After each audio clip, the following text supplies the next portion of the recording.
Welcome to Grey Areas podcast. I'm Alice Austin, I'm a music journalist, and I'm being joined today by Frankie Elyse. Hello. Who's also a music journalist and a DJ and a producer and one half of duo Kintra. Yes. And today we're going to talk about how Frankie has built a little, you might feel embarrassed by this, but a little mini empire here in Glasgow with your Polka Dot Disco Club, which so many people look up to as well. And so many people have told me anyway that they look up to you as somebody who they want to, replicate with your branding and like all of the guests that you've brought to Glasgow. Oh, that's dead nice. It's true, people talk about it. Yeah, I think the thing is when you're doing something like Polka Dot, you start it out and you don't really have a plan for it. You just think, let's just go and see what happens. And to me, I'm still just plodding my way through it. So to hear you say it's an empire, I don't know if I'd agree with that, but thank you. It's a mini empire. A mini empire. A tiny, microscopic empire. But just see what, I have built something, right? So I got to give myself credit. And I think that's the problem. I don't give myself enough credit at all. I just had my debut Manchester Polka Dot last weekend, and the only thing I can focus on is how I've made a loss in money and how maybe it could have been busier because there was X, Y, and Z issues happening, like torrential rain and other events on. But then I was chatting to my pal and she was like, you literally put on an event in a city that you don't live in and you had about 70 people through the door. And I was like, actually, that's pretty good, to be fair. As long as the capacity wasn't 1,500. No, it wasn't. It was like a good 120, That's max. amazing. Yeah, no, I know. It was, see what? But it was just, I think I just put a lot of pressure on myself. But thank you. And it is nice to hear those words because I think every once in a while we need to remind ourselves and kind of practice gratitude is something I like to say but don't actually do a lot of. I totally agree. And what I think one of the reasons is, because I do this too, is because we operate alone, right? Like you do it by yourself and I also work completely alone. And so there's just no one to bounce off like the celebrations. I know. Like, I don't want to tell people my achievements because it just sounds like I'm showing off like randomly in the middle of a conversation. I think you're like probably one of the only pals or one of the few pals I could actually go to and tell you my achievements and know that I'm not kind of showing off. That's so good. I know you'll be like, oh, yay, like literally fangirl. Like I love that. You're my biggest cheerleader. Mate, always. But I like that, and it's nice. But yeah, you're right because you don't know who you can tell. And sometimes without sounding big-headed, and this happens to everyone, even me, you tell other promoters, because a lot of my friends are DJs and promoters, and you tell them, oh yeah, this happened, and they might get a bit jealous, because maybe their club night's not doing so well. But I've also been on the other end and somebody's told me, oh yeah, this has happened, and you're a bit like, and you're maybe not jealous, but you're maybe slightly envious, like, oh, it'd be good if I could achieve that. Although to be fair, with Polka Dot, I've not actually felt much envy recently because I am genuinely happy with how things are going. And I think that's why I decided to do Manchester, because things in Glasgow have been going really well. So I thought, right, what can I do next? And this is the thing I always do. It was last Saturday, I was on the way to Manchester and I just had an amazing event in Glasgow. And I was like, why am I doing this to myself? Why can't I just be happy with everything being comfortable and easy? But no, I have to throw myself up my comfort zone. But after the event on Manchester on Sunday, I felt like relief. Yeah, great. So it was good. But yeah, it is. It's a very solitary thing being a promoter, and it is something I've thought about bringing people on board. But I think about being a grassroots promoter, it's thinking how can I afford to bring other people on board? I barely pay myself. And that's another thing, I'm not actually earning loads of money off of being a promoter right now. I started it for the fun of it. And I still do it for the fun, but it gets to the point where you're like making losses and you're like, maybe I should start thinking about this more as a business. You could. It's one of these things where it's like when you're the person who started it yourself and you took all these little steps and then suddenly you find yourself, with all these huge artists like you had Sam Abdul Hadi this year, you had Bimini this year, which I've been pronouncing Bimini for ages, Bimini, by the way. Yeah, well, Bimini, I had to stop myself and say Bimini. Well, I don't know. Bimini is quite cool. I like Bimini. I quite like it too. Bimini. But no, I'm pretty sure it's Bimini. But yeah, SPF DJ as well next weekend. Yes.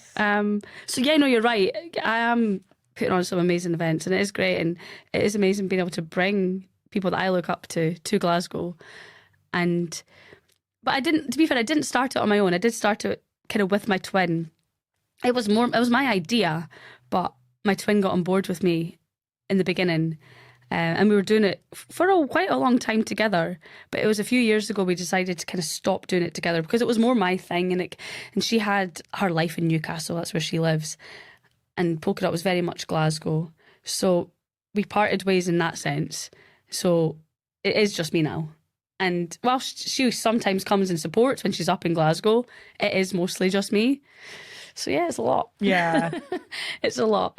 But sometimes it is better on my own because I don't have to rely on anyone else. And I know it needs to get done and I just got to do it and I just got to hold myself to account. Yeah. So I mean, for anybody who doesn't know what Polka Dot is, can you give them a little brief rundown? Yes. I realised we didn't talk about Polka Dot.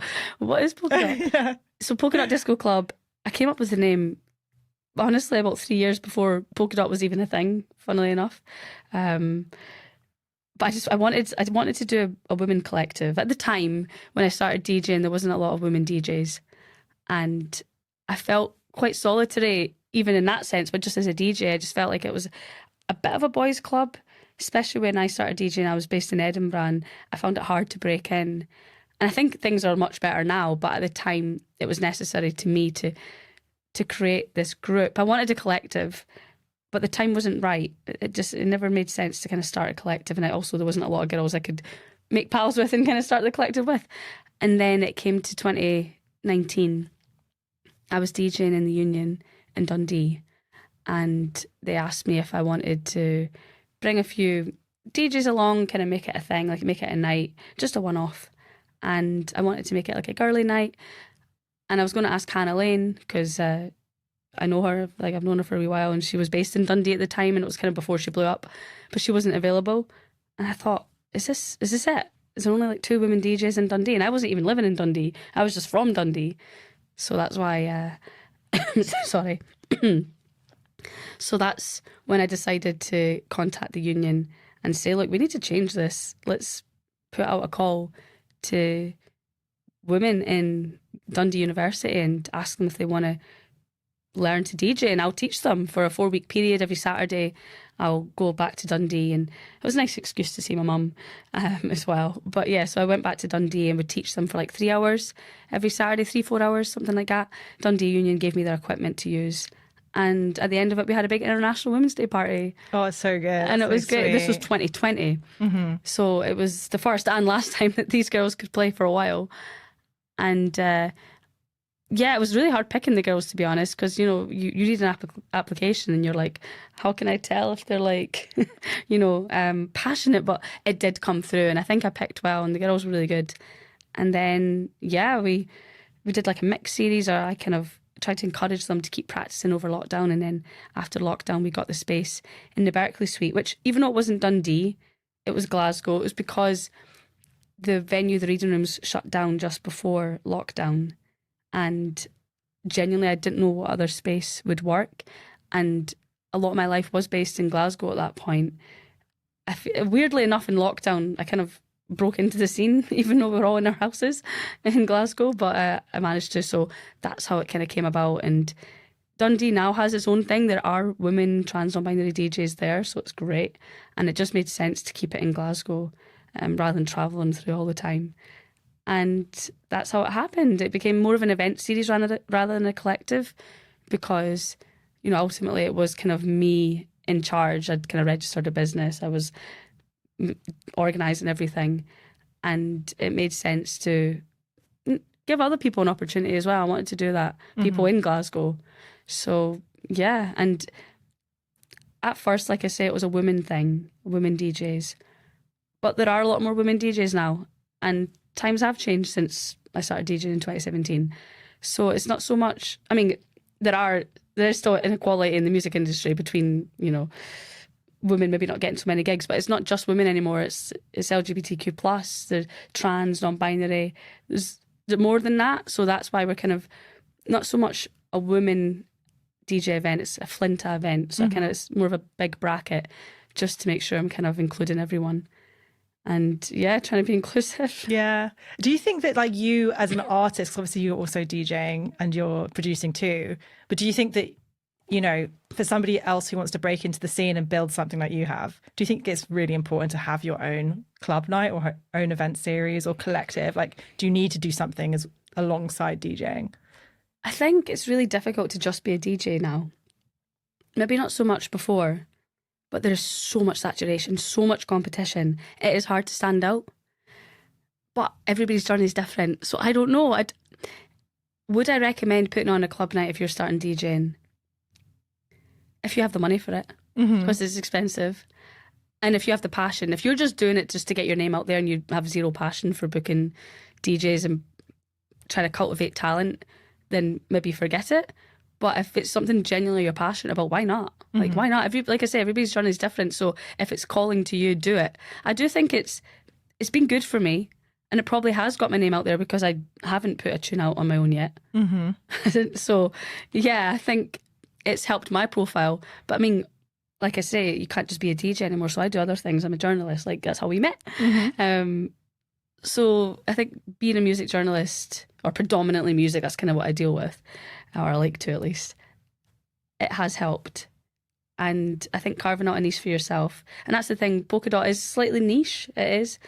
So if you have like a really good idea or you have a genre that you're totally championing and you think it's going to work, yeah, definitely put a club night on. But yeah, I think you're right. Or not right, but it's good that you kind of mentioned that. I think there are things that people need to do to kind of survive in the music industry because there's only so much money you can make from DJing. Yeah, and it's hard to break in, as you said. Like, it's really hard to get people to notice you or to make those connections if you haven't got something else. Also, that's quite like, what's the word? I mean, it can be kind of a form of currency as well to be a promoter. You can kind of trade from each other. You can, like, you know, if someone books your night, books you, you can book them and all this stuff, right? I think that's a lot of how the industry is currently working, like people booking each other. Yeah, totally. I mean, yeah, I would say collaboration is such a big thing. And it's something I've done before with He, She, They, which is a massive brand and I've been a fan of for a while.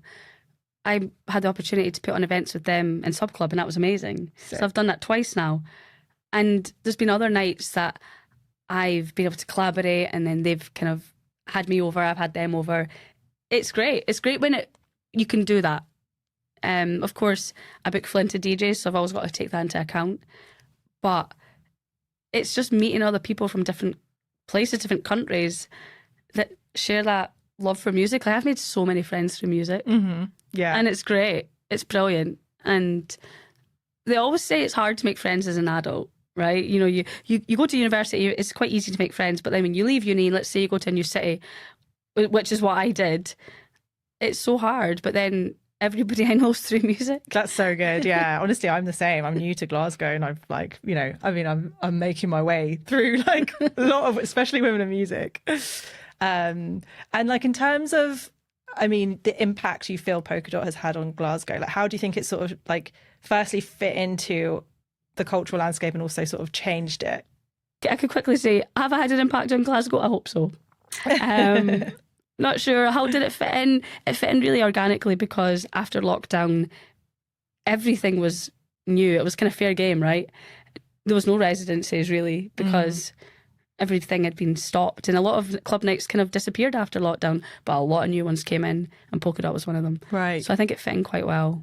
And yeah, there's other nights doing similar things. So I'm not going to pretend that I'm, you know, kind of totally changing the game or doing something brand new that nobody's ever done before, because that's not true.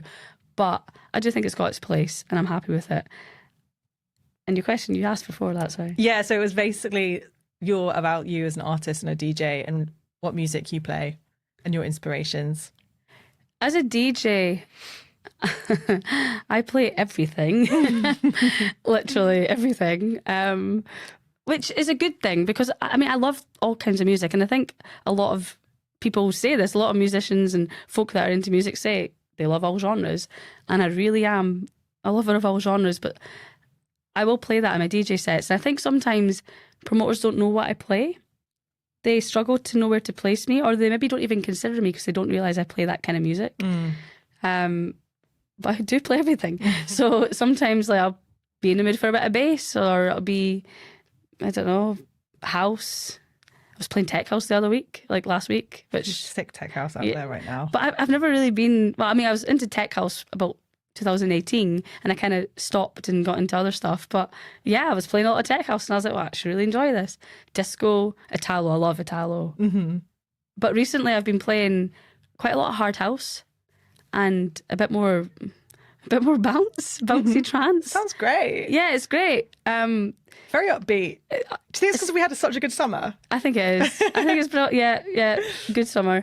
But I think that's the sound I'm kind of going towards more now. It is an upbeat sound. Like, I'm genuinely, if I'm playing peak set, right, it is probably going to be quite bouncy, quite hard housey, bit of bass, but it will be generally very upbeat. It's fun. And I think my nights reflect that as well. It's just kind of fun. I'll just love to have fun. So if I'm going to play a stupid tune, I'm going to play a stupid tune.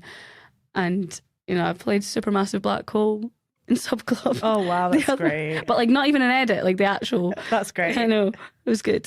How did it go down? Well, people were like, oh, is this like from Twilight? I was like, no, it's Muse. Yes, I do genuinely play everything. So I think in the productions I have been working on, because I've been doing stuff myself, I've been working with a few producers actually, which I'm very grateful to be able to do. For a while, I think my longest collaborator has been this guy called Blair too. I met him through the BBC, through my work. He's brilliant. So me and him have been kind of working on more, I kind of say like kind of breaksy. It's been quite breaky, but also elements of like house, because he kind of comes from a very house background, like deep house. Well, I mean, he's played everything as well, but like he used to have this duo called Flows, and it was kind of more housey. So that's kind of the sound. It's maybe not as like banging, but I quite like it. And then we've actually got an EP coming out soon. Sick. When's it coming out? Don't know the date. And I don't even know if I could say what label. But I mean, it's on. You found a label. Right? Yes, You just can't say. Yeah. I mean, can I say I don't know? I'm going to say no just now, just in case. Yeah, fair enough. But whatever. As if it's a big thing. It's really not. But it is a big thing. I know. I need to stop like dumping what I do. It is. It's amazing. To be fair, it's a brilliant label, and I'm actually like over the moon about it. To be honest, like I know what label it is. No, it's a brilliant label. I know. It's true. I'm really pleased. Big fan for a while. What kind of music is it? Like, what genre have you picked for your debut? Yeah, it's kind of say it's kind of housey. It's a bit weird. It's a bit weird, but in a good way. Kind of, yeah. It's hard to describe it, but I do like it. And then I've also recently with Hammer been working with Hammer, doing a few tunes with him, providing vocals. He's a wizard. He's so fast. We were in the studio last week, and that was a lot of fun. Yeah, you're a singer. You sing as well. Yeah, this is important. Yeah. You sing with Kintra, and you also sing for your own. Yeah. We can talk a bit about your singing and Kintra. God, there's so much to talk about. You do a lot of stuff. I'm just talking about myself. You do a lot. Yeah, that's actually what you. No, I know. But I know my journalist side's coming out. I'm like, yeah, but what do you think, Alice? Okay. Yeah, so I guess, and so I also work with this other guy, and he's brilliant. Panic. He is amazing, and that's more UKG hard house. Nice. We've been doing. So nothing signed yet, but we've got a few places really, really want. So we're just gonna try and get them a home soon. And yeah, I've been doing stuff on my own too. Got a call on Friday with a really nice label. They want a tune. Cool. I definitely can't say that one. Oh my God, tell me after that. No, I'm actually buzzing about that one. And that's definitely more bouncy trance. Wow, you do so much stuff. I do so much. You're entrepreneurial. I'm single. That's why I'm single. I've got lots of time. And you work full time, right? Yeah, I do work full time. Like shift work as well. Yeah, so I work in the office 4 days a week, which is great. So, but it's 10 hours. Whoa. Yeah. Wait, 10 hours shifts? Yeah. Wow. But I get an hour and 15 for my lunch. Sure, you're literally always travelling, you're touring, you also have like Polka Dot, you have Kintra, you have so much stuff. I actually don't know how you have time to do anything. I'm a massive extrovert.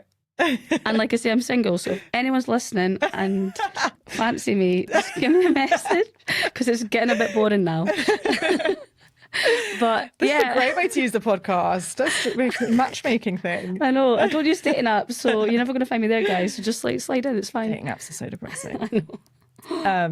And so I want to also hear a little bit about your decision to like try and, well, you didn't just try, you actually did start Polka Dot in Manchester. Like, what's your thinking there? Like, do you want to I love Manchester. move there, or do you just want to sort of have start building something there as well? Like, Yeah, I mean, I love Manchester. It's my favourite city in England.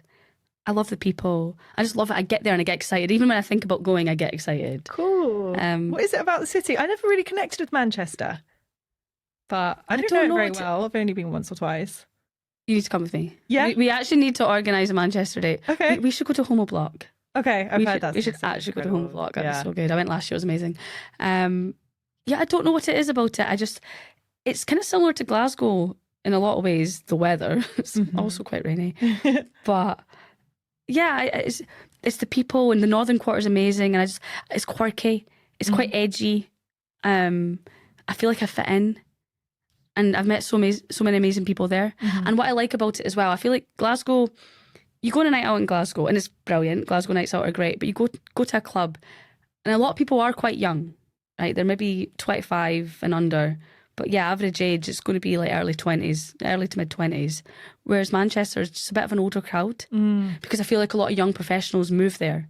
Kind of got that London way, because a lot of people are a bit older in London and they're very much focused on their job and their profession rather than settling down and starting a family, which a lot of people in Glasgow do still. I feel like Scotland is quite like that, and Manchester isn't as much. And I mean, there's nothing wrong with that, but personally I feel like there's a lot of people I connect to because I'm not my early 20s. So, believe it or not. Believe it or not. So you could be, to be fair. Well, I don't know. Guess Frankie's age. That's also going to be part of this podcast. I know. Look up close and you'll see. And then you get a date if you guess correct. Yes. But yeah, so that's there's a few of the reasons why I like it, and I have been saying for a long time I want to move there, but it's not. People say, oh, there's a BBC in Manchester, why don't you just transfer? But it doesn't work like that. You have to like apply for jobs and stuff. And I think eventually I'd like to go there, but we'll see. And I do like it. And I think starting Polka Dot is an excuse to go down, to be honest. I like going down as much as possible. I'm down in a few weeks. My friend's having a party. She's having a poker night. Oh, fun. I'm very excited. So, and then probably Homo Block as well a few weeks after that. So, that sounds so fun. Yeah, and so it's just an excuse, isn't it? And I think when you do a night like Polka Dot, you start achieving all these things like booking big DJs, and you're playing your dream venues like Berkeley Suite and Sub Club and SWG3. That's a possibility maybe next year. And I just kind of thought, well, how do I kind of grow Polka Dot? Like, the next obvious step would be to grow it. Yeah, it's like an evolution, and you're putting things in motion, which I think is what is really admirable about you. Is no one knows where anything is going to go, but you just sort of take those first steps, and I don't fucking know. You see where it grows. It's really smart. It's like you have faith that it'll. Well, I didn't have faith on Saturday, I'll tell you that. Because it was raining. Oh, it was torrential. Oh my God. I was on that train, and yeah. But anyway, we're not going to dwell on that. It turned out to be very good. So happy. Yeah.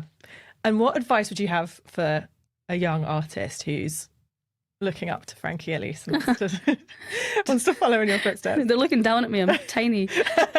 If somebody wants a bit of advice, I think you have to be passionate about it.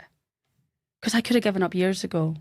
What would have made you give up? What were the things? Well, I'm not exactly where I want to be. Okay. I've been doing this since 2017, so that's like a good 8 years now. And yeah, I probably would have wanted to be maybe in a different place in my career, or I don't know. You always have an image of the way something's going to go, but it doesn't ever quite go the way you think. But sometimes that's better. And I think it has been better, but it took me a while to get here. And I think there was a lot of like stagnation. I think COVID didn't help. And there was quite a wee while where I thought, God, I'm not getting anywhere with this. Might as well pack it in. But I didn't, because I really wanted to keep going, because I loved it. I wasn't doing it just to get somewhere. I did it because I was passionate about it. So that's why I kept going. And I think that's why like it's paid off. And I am I am in quite a good place, and I'm getting where I want to be. And I think I used to put pressure on myself as well. I think that's advice. Don't put pressure on yourself. Try and go with the flow. Try and enjoy it. And that's something my sister says to me quite a lot. Because there was a period where I wasn't enjoying it. I was just kind of like, right, I'd get a really great gig, and then I'd be like, right, okay, what's next after? Yeah. And that's not healthy. It's like, no, just enjoy the fact you've just warmed up for Marlon Hofstadt. You've just played a massive room before DJ Heartstring. Chill out. Yeah. That's great. Honestly, if I could practice that better, I would. But just like, it's very hard to It is hard. dwell on your success, just because, as we were saying earlier, like when you don't have that person to bounce off. Exactly. But you've been really great, actually. You've helped me realise a lot. Like, wow, that's great, pal. And I'm like, Oh, that's so, I'm so happy to hear that. No, you have, though. That's great. I know. I need to, I'm trying to surround myself with more positive people. And that's the thing. I think that's advice. Surround yourself with people that build you up, not people that tear you down. Because I think it's so easy to try and social climb, especially in the music industry where networking's like a very important thing.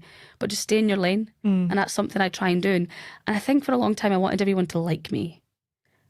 And see, when I decided I don't care anymore, oh my God, the peace I felt. Wow. I'm not like a dick, you know what I mean? Like She's actually kicking people in the streets. I'm like, Brutal. yeah, this is it. No, I think, I think the most important thing is be kind, be nice, be humble. People are going to have opinions, no matter what you do. But so make sure you're doing things for the right reasons and for yourself. So if you're, if you want to play that tune, play that tune. If somebody's going to judge you and think it's cheesy or think it's crap, who cares? I think that's the energy I always get from whenever I've seen you play, and also when I go to Polka Dot nights.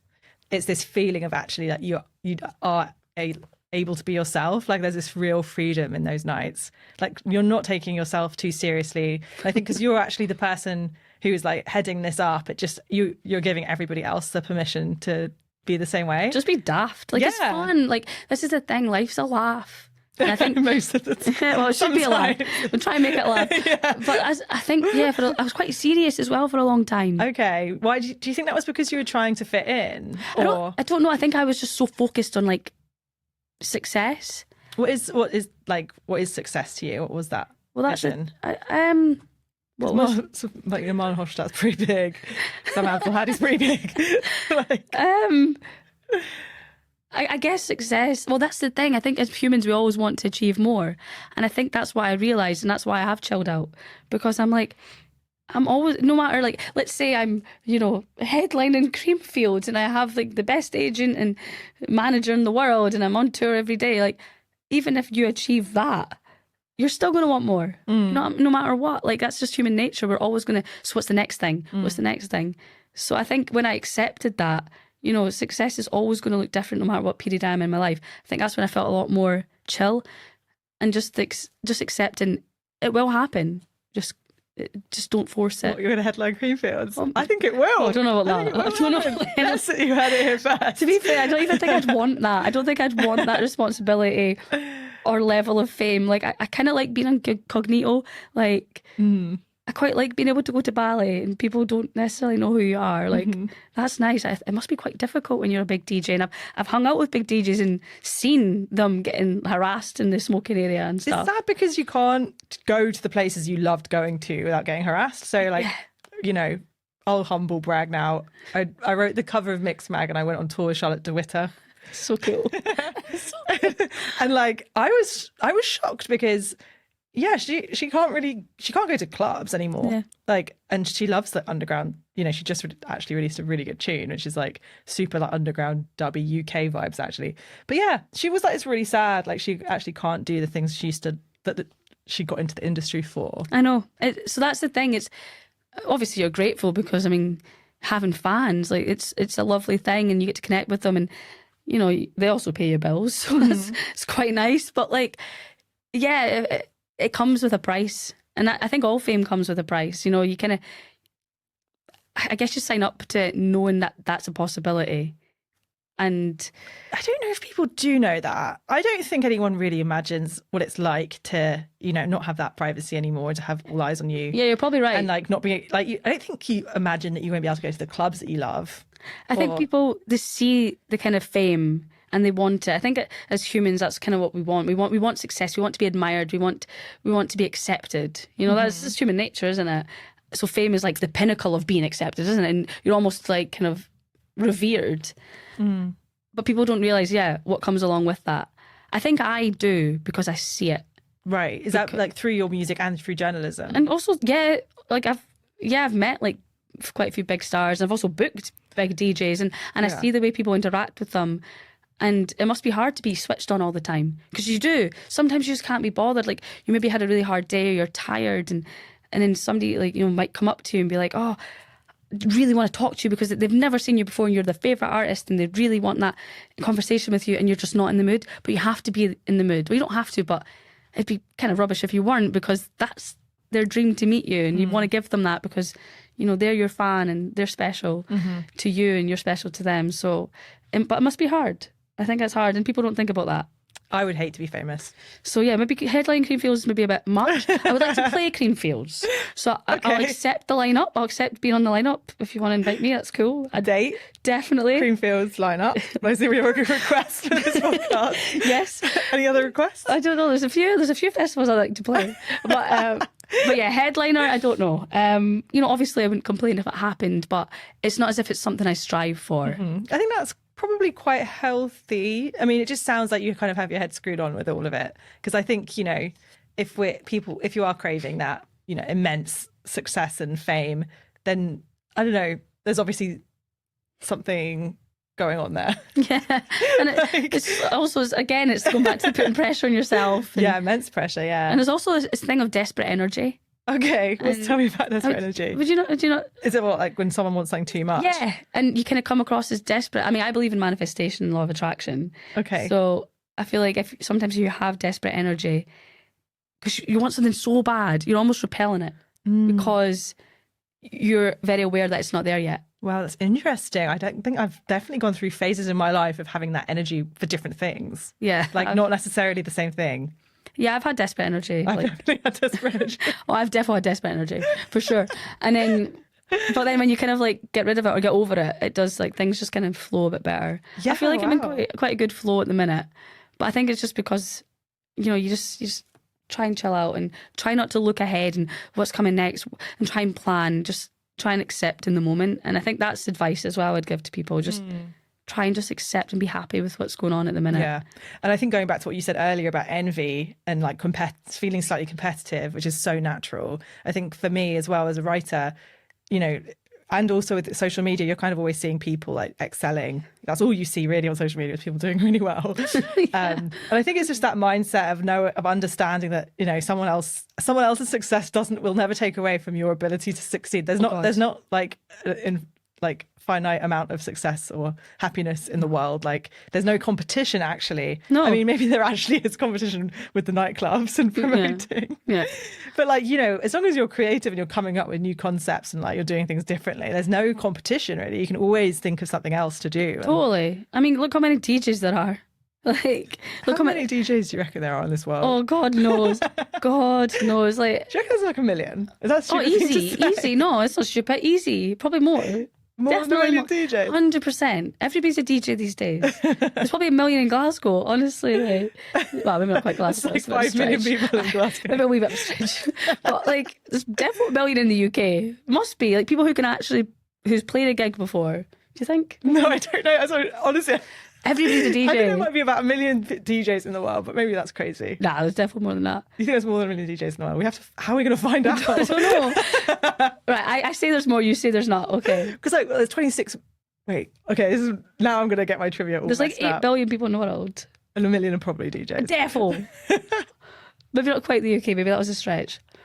The UK. Wait, what's the population of the UK? Like 60 odd million. Okay, so like it's possible. That 1 million of them will be DJs. Or at least have played DJ decks in their life. Yeah, we just need to get a proper survey out. And also, what constitutes DJ? Yeah, I think someone who's had two play gigs. A gig. Yeah, play a gig. 1 gig or 2 gigs? I think 1. Then you're a DJ. And then you're a DJ. I think that's fair. Officially. Yeah, I think that's fair. But wow, time's gone really fast, by the way. So we're going to move into our quick fire questions. Quick fire. And because we talk a little bit about food in this part of the, I don't think I gave you a heads up for that, but we do. I love food. Good. Okay, so what artists do you love the most right now? Who's inspiring you? Oh gosh, there's so many artists I love the most. Who's inspiring me? God, give me a minute. Should probably prep people for this before I ask them these. Yeah, but that's okay, because it's kind of like off the cuff and like, yeah. Because then if I start thinking like beforehand, I'll overthink it and like try and give you a wanky answer. Yeah. So no, I'm gonna give you an honest answer. Who inspires me at the minute in terms of artists? Can I tell you my answer? Yeah, you tell me yours and it might like spur. I just can't stop talking about this artist. They're called Spoke and they're in Berlin, and like, okay. I'd never heard of them before, and they've released an album on a label called Woodland Creatures, and it's literally like the most beautiful album I've ever heard in my life. It's like show-stoppingly good. What kind of music? It's like breaky, hyper pop. Okay. Like the open, I get a lot of promos in my inbox. Yeah, and, I can imagine. I like just happy. I like clicked on this. I try and listen to all of them, but it's almost impossible. But yeah, I just clicked on the opening track, and I was just like, I'm like moved. I'm moved by how good this is. Spoke. Okay, I'm gonna look them up. Yeah, definitely. Honestly, wow. I just think they're amazing. Yeah, DJs that I'm loving at the minute. Gosh, it's so difficult. Yeah, I mean, I met a DJ recently, and I really loved her energy, Bianco. Oh my god, I love Bianco. Really loved her energy, and I think I just like talking to her, and she inspired me because she kind of went through a hard thing recently, and she's very open about it. So, I don't mind talking about it. She's talked to me about it on record. It was for an interview, and she kind of injured her eye. Yeah, Bianca injured her eye. Yeah, and just seeing how she's come back from that, and how she's not let it stop her, and she's smashing it, and her music's banging. I love her tunes. So good. Yeah. I think she's very underrated. And I just love how she's just out there and she's just doing it, and she's such a good soul. Oh wow, great. Where did you meet Bianca? It was at Timrov, Croatia. Oh, cool. So I was doing like some artist interviews backstage, and I just loved her energy, and she's kind of into manifestation, law of attraction too, and it was just so interesting talking to her about that. So she inspired me. She did. I kind of walked away from the conversation feeling inspired, and I think that's what I want to get from people when I speak to them, and just, I listened to her music beforehand, and I'd actually texted her a few times to like, sending promos to each other. So actually meeting her in person, I was like, yeah. Oh, that's awesome. Queen. Great. What a great answer. Yeah, I really liked her. And I feel like this is probably a lot of people's like inspiration, but Hannah Lane, because I've known her since I was like 10. So I'm inspired by her in a different way, I think, to probably a lot of people are, because I have known her as if like we used to chap on each other's doors, like, is Hannah coming out to play? Oh, that's so sweet. I know. And she inspires me because I've seen how hard she's worked and how long she's worked for. She's been doing it since she was like 19, and only really got her break like 8-9 years later. And look at her now. Yeah. Like she is headlining Creamfield. Yeah. And that's crazy. And she's a woman. I'm mentioning all the girlies. But, I'm inspired by some men as well. But it's just, these women, I think it's somebody I can relate to them. And yeah, I think Hannah's just amazing, and she's been so resilient and just kind of kept going, and now she's one of the most popular DJs in probably the world. Really. Yeah, well, I would not argue. 100%. Okay, off topic technically. Actually, no, I'll keep it on topic for now. What's your favourite UK club night, past or present? Ooh, favourite UK club night. Gosh, there's so many, so I can't say. It'd be hard to say one, but one that sticks in my head because it's the nostalgia. The nostalgia that because it doesn't exist anymore, really, but also nostalgia because that's the whole vibe. It was called Locarno, and it was at the Reading Rooms in Dundee, and it was purely retro music, like 50s, 60s, like kind of rockabilly, had a bit of ska. It was Northern Soul. Unbelievable. Cool. So good. So they had that every month, I believe, at the Dundee Reading Rooms, and it sold out. Like, and it wasn't even like big DJs on the lineup. It was local DJs, but every time it would sell out. So yeah, Locarno's a special place in my heart. I love that one. The reading rooms have come up a lot since I've I know. lived in Scotland, and it's really sad that they don't exist anymore. Oh, it's so sad. It's so sad. And it's one place I always wanted to play, but I was never quite like well known enough to get booked. Mm-hmm. And then it shut down, and I was like, damn it, because I probably would get booked now. So I'm raging. Yeah. When did it shut down? I think it was like 2019, Okay. just before lockdown. I know. What's the best piece of advice you've ever been given? This is.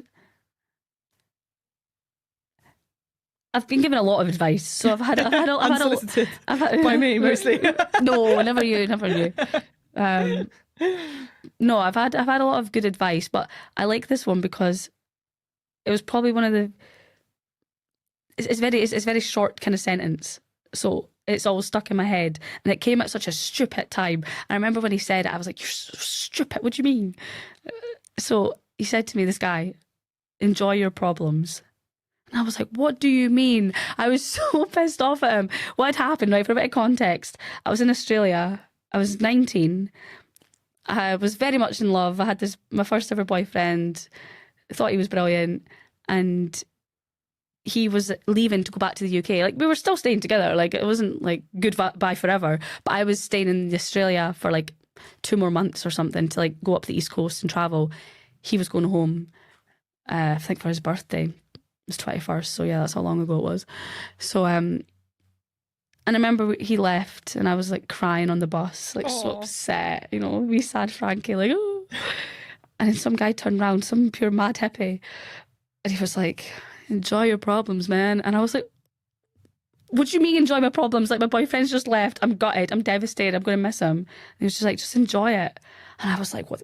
I was raging. I was like, what does he even mean? But now I understand what he meant. Enjoy your problems, because they don't last. You know what I mean? Like, enjoy the moment, because you're going to feel so much better when it's done, when it's over, when there's a resolution. Everything resolves, everything.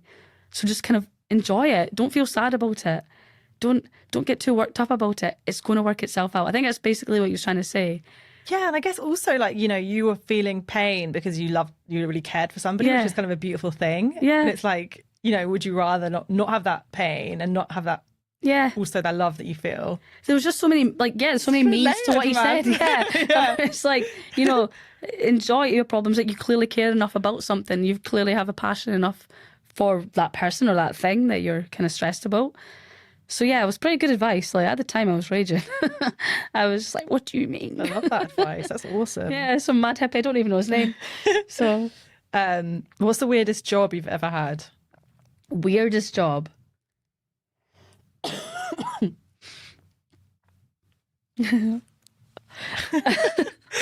A little giggle. No. This was a weird one. So, also Australia, I worked. Well, actually, there's a few, to be honest. I had a few weird jobs, but I worked as like a party tour guide, kind of. Oh my God, that sounds so fun. It was, but it was a bit weird because, like, it was bizarre because, like, you had to wear this wee like your wee outfit, your wee kind of uniform with the t-shirt. I kind of can still remember the name, Plan B Party Tours, and people would come into the Gold Coast, and these were like just folk that just paid a lot of money. Like, these tours were expensive, these bar crawls, and then you just had to take them around these bars and just kind of hoard around a group of adults. It was very strange, and I was only 19, so I was just like, come on. And then, like, but you weren't allowed to really drink too much. Like, you had like 1 or 2, but then afterwards it was like, wow. Oh my God, fun. And so I guess it was kind of, it wasn't even weird, it was just mental. It was just a mad job. And I loved that whole period of my life. I also worked in the hostel at the same time, which was also a weird job. So I used to just, like, some days I would be hoovering the floor, some days I'd be cleaning the toilet, some days I'd be changing the bed sheets. That was also quite weird. But oh man, nothing that well, wasn't. Yeah, what a fun job. It was fun. It was good. It was a good time. I used to work in a hostel in Melbourne. Oh, Melbourne! I loved Melbourne. I got scabies. Oh, yeah. I mean, I know all about scabies. So rancid. I know all about scabies. I had them very recently. Oh my God, you had scabies recently. But you don't know this. I didn't know you. Do you not know my scabies saga? I had it last year. I don't mind telling myself. Discuss it afterwards. You know, it's a saga. Oh my God, scabies is a nightmare. Yeah, it was horrible. Yeah. I wouldn't wish it on my worst enemy. I think I got it from a hostel, to be honest. I'm getting itchy thinking bed about bugs it. and scabies. I've had both. Nightmare. Never had bed bugs, but defo scabies. I think it was from a hostel in France. So Bed bugs are great. Actually, I live in the bed bug capital of Europe, Govan Hill. really, Yeah, it's like got the highest percentage of bed right. Well, bugs don't in leave the world. house. I have them on me right now. No. Okay, so also some food related questions. Great. Like, what's your go-to comfort food? Crispy chicken. Oh, fuck. It's so Such a good. I know banger. crispy chicken is the best. Chicken. I want some now. I know. Might get some. If you could, maybe this is the same answer. If you could only eat one food type for the rest of your life, It's the same answer. crispy chicken. Crispy chicken, easy, hands down. Oh, I want love it. some now. It's so good. What's your favourite restaurant ever? From anywhere in the world? Ever. Oh, that's a great question.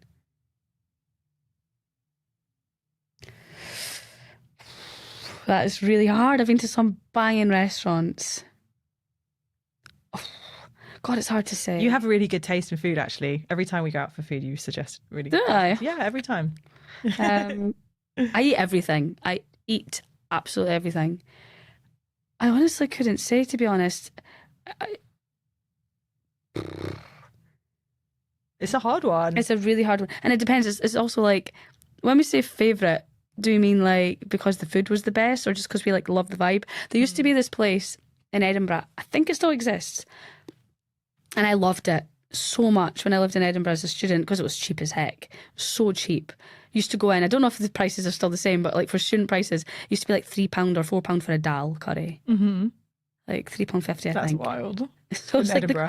and with the rice as well. It was called 10 to 10 in Delhi, and it was so cute. I loved it. I love Indian food, but you'd come in, and it was just there was just tapestry all over the walls, beautiful cushions. Everything was so bright. It was lovely. I think it still exists. Okay, good answer. 10 out of 10 in Delhi. Very good food and also just so cheap. And it's just more the nostalgia as well. I just loved it. It's probably there every week. And maybe this is also the same question, but what's the best meal you've ever had? No, it wasn't the best meal I've ever had because it was more just like I liked the vibe. Yeah. Best meal I've ever had. Oh God, honestly, it's so hard to say. I've eaten very well in my life. Also badly. I've also eaten badly. Gosh. Best meal. Sometimes it depends on your mood. Like, I've had times where I've been hungover and the thing that I've chosen to eat has just been so amazing, like so what I need in that moment. I know, and I think it's also if you try something for the first time. I would say, Yeah, sometimes. like the first time I ever tried pesto pasta, Really? I lost it. I was like, this is unbelievable. And the first time I tried a Caesar salad, oh my gosh. Really? Yeah, because I remember these times because I mean, when I was growing up, like I had nice food, don't get me wrong, but I guess I wasn't really that adventurous. I don't know. And I don't know. I was just, yeah. Ooh. So first time I tried Caesar salad and pesto both in Australia. I feel like I found myself in Australia. I was like 18 and I left home and just went to Australia and came back a different person. No. Caesar salad lover. And the pesto. And then I brought it back and I was like, Mum, there's this thing called pesto. And Mum was like, and then she used it on everything. Oh, Everything. cool. Green That's so pesto good. specifically. Yeah, green pesto. So I don't think she'd ever had it before. So yeah, pesto. Probably not the best meal I've ever had, but it sticks in my brain. Yeah. I remember the place where I got the pesto, and I remember the first time I ever had that Caesar salad. It was a bar called Sidebar in Australia. And it wasn't even like a great cuisine place. Like I worked there, literally selling drinks. Like I think I had the best brunch of my life in Sydney. Okay. Like, they're just so good at brunch in Australia. That's just their thing. Coffee, brunch. yeah, I didn't ever really. Oh, go- they do it well. I think I was always sleeping past noon. So. But I will say Glasgow as well does a banging brunch. So good. I had some of the best brunches I've ever had. Where in have you Glasgow. been that you like? One was in Bramble, in Where? Shawlands.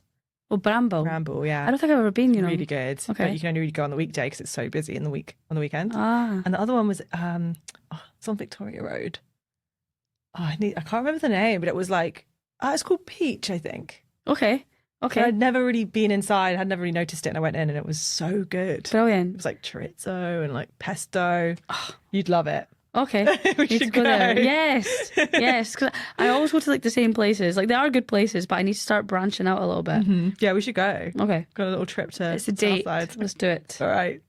On that note, I think we can wrap up. Oh, thank you so much. I Thank you appreciate so it. much. I think I've loved chatting to you so much, but I think that because we're really good friends, maybe I share too much information Nah. publicly. That's all right. No, I'm a total oversharer. That's my thing. I I overshare too. it's fine. It's wise. Cool. Thank you so much, Angel. Thank you.